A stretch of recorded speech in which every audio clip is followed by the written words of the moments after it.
এই নির্বাচনে রাজনৈতিক দল যারাই ক্ষমতায় যাচ্ছে আল্লাহ পাক ভালো জানেন, বাংলাদেশের রাজনীতির একটি তিক্ত একটা ব্যাড ট্র্যাডিশন হচ্ছে যারাই ক্ষমতায় থাকে পৌরসভা, উপজেলা, সিটি কর্পোরেশন, ইউনিয়ন পরিষদ মেম্বার, চেয়ারম্যানদেরকে রাষ্ট্রীয় ক্ষমতার প্রভাব খাটিয়ে তারাই তাদেরকে কেটে ছিঁড়ে তাদেরকে নির্বাচিত করে নিয়ে আসে।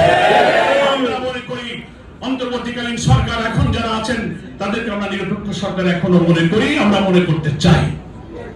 ফলে এই নিরপেক্ষ সরকার থাকতেই একটা স্থানীয় সরকার নির্বাচন করা অসম্ভব নয়। এটা করে ইলেকশন কমিশনকে প্রমাণ দিতে হবে যে আপনারা আগামী জাতীয় নির্বাচন নিরপেক্ষ করতে পারবেন।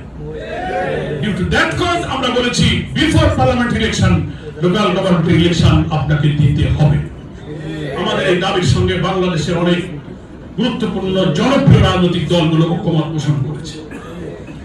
ফলে আজকে আমি দেশবাসীর কাছে এই সব ঐতিহাসিক দাবি পূরণের প্রয়োজনে 19 জুলাই সাভার উদ্যানের এই জাতীয় মহাসমাবেশ সফল করার জন্য উদাত্ত আহ্বান জানাই। এটা হচ্ছে একটা রাজনৈতিক কারণ। মহান আল্লাহর শুকরিয়া,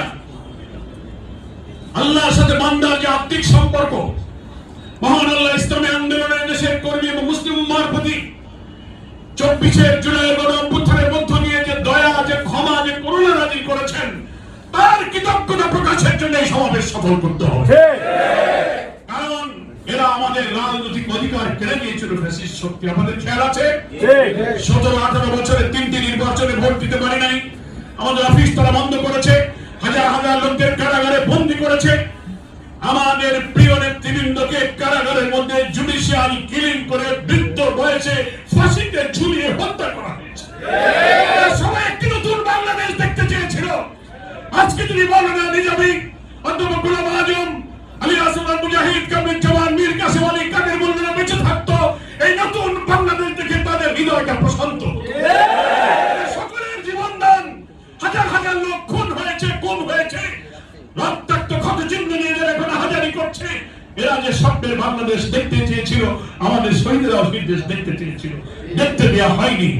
আমরা যাদেরকে হারিয়েছি তার জন্য আমাদের কোনো দুঃখ নেই, বেদনা নেই। আমরা মহান আল্লাহর কাছে এটাকে আল্লাহর জন্য দ্বীনের জন্য হাদিয়া হিসেবে পেশ করেছি। আল্লাহ এই কুরবানি কবুল করার বিনিময়ে কার চোখের পানি, কার শাহাদাতের রক্ত কবুল করেছেন আমরা জানি না, কিন্তু 24 জুলাই আগস্টের অভ্যুত্থানে আসমান থেকে আল্লাহ পাক আমাদের এই উম্মাহর জন্য, জাতির জন্য যে করুণা নাযিল করেছেন, আমরা অশ্রুসিক্ত হয়ে সিজদায় পড়ে সে আল্লাহর শুকরিয়া আদায় করেছি। আর শুকরিয়া আদায় শুধু আলহামদুলিল্লাহ বললে হয় না, আমাদের প্রতি আল্লাহর তরফ থেকে যে অর্পিত আমানত, দ্বীনকে বিজয়ী করার জন্য ইসলামী আন্দোলনের কর্মীরা আমরা যে শপথ করেছি, আমরা যে ওয়াদা করেছি, 100% ইখলাসের সঙ্গে আল্লাহর দ্বীন প্রতিষ্ঠার সংগ্রামের মধ্য দিয়ে আল্লাহর এই নিয়ামতের প্রকৃত শুকরিয়া আদায় করতে হবে। শুধু আলহামদুলিল্লাহ ঘরে বসে পড়লাম আর দোয়া করলাম, এটা কিন্তু শুধু শুকরিয়া নয়। কি বলেন, ঠিক কিনা? সবাই আমরা থানা আমির, সেক্রেটারি, গণপরিষদের সদস্য, দায়িত্বশীল লোকদের কন্ট্যাক্ট করি, দুর্বলতা দূর করার চেষ্টা করি, বক্তৃতা করি, টিসিটিএস করি, কিন্তু আমার সময়, আমার মাল, আমার জান, আমার সিনসিয়ারিটি, আমার ইখলাস আল্লাহর এই নিয়ামতের শুকরিয়ার জন্য প্রমাণ দিতে হবে। কতদিন আমরা বাঁচবো জানি না। 13 জাতীয় নির্বাচনে 300 আসনের পার্লামেন্টে অধিকাংশ আসনে আমাদের প্রার্থীদের বিজয়ী করে সেই প্রকৃত কৃতজ্ঞতা প্রকাশ করতে হবে। 300 আসনের পার্লামেন্টে যদি মেজরিটি আসন লাভ করতে পারি, কোরআন সুন্নাহর ভিত্তিতে ইসলামের যে কল্যাণ রাষ্ট্রের যে ধারণা, ইসলামের যে বিউটি, যে সৌন্দর্যের ধারণা, ইনশাআল্লাহ আইন বদলে দিয়ে আমরা তা বাংলাদেশকে কল্যাণ রাষ্ট্রে রূপ দিতে পারবো ইনশাআল্লাহ। এই জন্য জামাত ইসলামী সর্বশক্তি প্রস্তুতি নিয়ে আগামী জাতীয় নির্বাচনে অংশ নিতে যাচ্ছে। ঐতিহাসিক এই জনসভা ব্যাপকভাবে সফল করার মধ্য দিয়ে জনগণের কাছে মেসেজ দিতে হবে, জামাত ইসলামী রাষ্ট্রের দায়িত্ব নিতে চায়। We are ready to take the responsibility of the nation. আমরা জাতির দায়িত্ব নিতে চাই, সেই সক্ষমতা আমাদের আছে।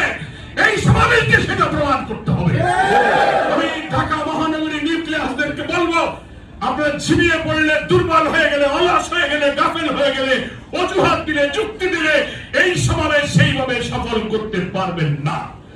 সমস্ত দুর্বলতা, অলসতা, গাফেলতি, নিষ্ক্রিয়তা, অজুহাতকে দাফন করে ঝেড়ে ফেলে নতুন প্রেরণায়, নতুন চেতনায় উজ্জীবিত হয়ে দেশের সমাবেশকে ঢাকা মহানগরী বাংলাদেশের সর্ববৃহৎ মহাসমাবেশে পরিণত করতে হবে। সবাই কি প্রস্তুত আছেন?